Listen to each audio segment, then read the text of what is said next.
So yun, okay KGX, kumusta kayong lahat? At check lang natin yung possible na nangyari ngayon sa BTC and pag-usapan din natin yung mga i-content natin na airdraft, no?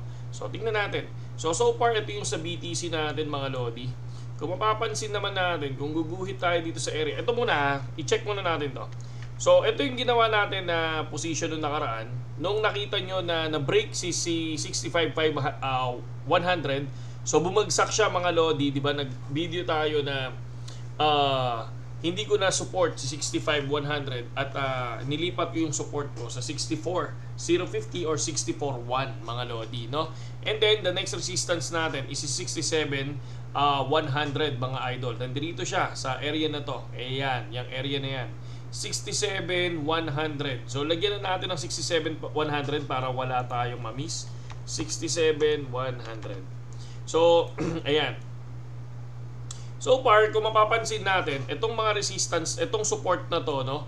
Dito talaga na chinek ni BTC, no? Kung kaya niyang basagin yan, no? So kaya lang hindi niya nabasag yan. So kinuha natin to doon pa sa month, no? Sa month time frame, sa 1 month time frame. So tiningnan natin kung ano yung mga possible na nakikita natin doon. So ito yung isa sa nakita natin.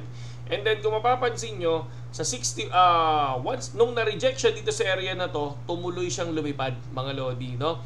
And then rejected. Kung mapapansin nyo, ito rejected dito sa 66,550 natin. So matagal na tong si 66,550. Pero sabi ko nung una, ito yung ating resistance, pero hindi ko siya tinanggal, no?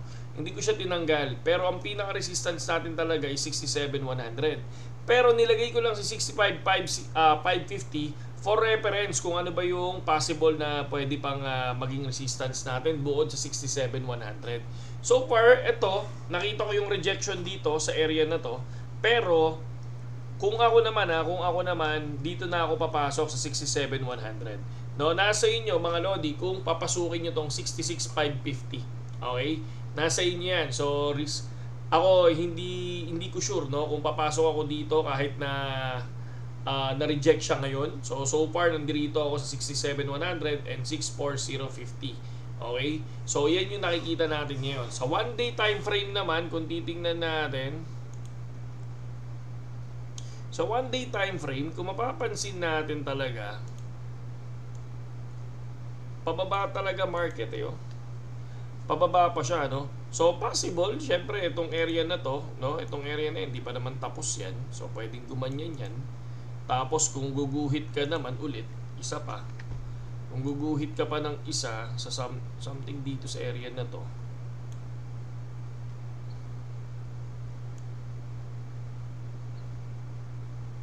subukan lang natin gumuhit, no? Something dyan sa area na yan at itong area na to. So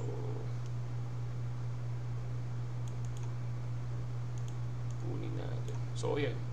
So parang ano, no, naka falling wedge pattern siya na pwede siyang lumipad sa banda dito sa area na to. Kung titingnan natin si 66,550 yung isa na nakikita natin na support kahit mag falling wedge pattern tayo. Okay? So nasa inyo yan ha. Ako nag-share lang ha. Share lang natin to pero dito ako sa 67,100. 67,100 ako sa pinaka support, pinaka resistance natin. And then after 4 hours time frame, possible nandito na yung isang support na nakikita ko. So pero ito muna tayo. Wag muna natin na wag muna dumami yung resistance natin. Baka sabihin na naman ng iban, ang dami ko na namang support and resistance mga Lodi. Ganun talaga kasi ayoko maubos eh. Di ba? Ayoko maubos kaya ganun. Okay, so kung mapapansin natin sa 1 day time frame, naka falling wedge siya. Possible ito, kitang-kita naman yung rejection dito sa area na to. Rejection sa area na yan. And then sumusubok siya ulit, nag-retest, no? So tingnan natin kung anong possible mangyari dito.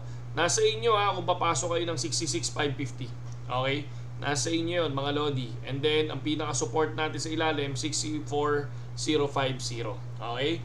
And then pag-usapan naman natin to si Hamster Combat. Hamster Combat, nahuli na tayo dito pero isa sa pinaka tinitingnan ng mga nasa loob ng crypto, lalo na sa mga wala pa, no, wala pang hindi pa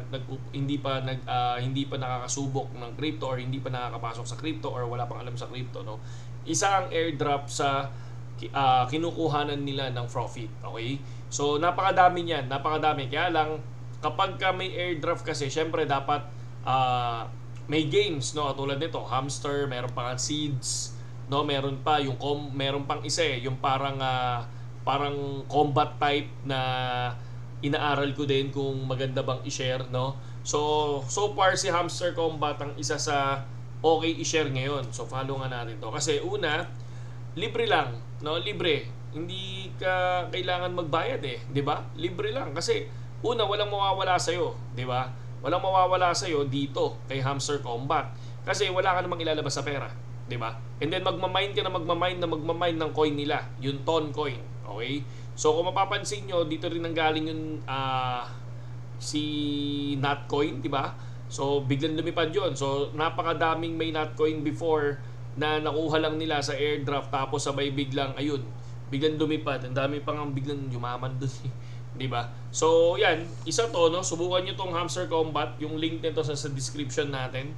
Yan, try nyo lang, di ba? So wala namang mawawala mga idol dito. Kasi hindi tayo nagpo-promote nung may bayad, okay? Hindi tayo nagpo-promote na may bayad, okay? And then Watchers Guru, grabe, no? Ayan, no? MicroStrategy, buy another, 11,931. Oh, can do. Pucha, si can do, di ba? Pero hindi totoo to.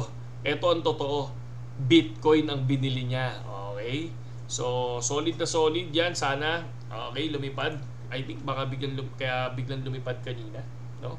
So yun lang sa ngayon KGX at subukan pa natin kumuha ng mga source natin, subukan pa natin mag-research para at least mas maging reliable yung ating mga news. Okay? Saludo sa lahat KGX, magandang gabi sa inyo lahat.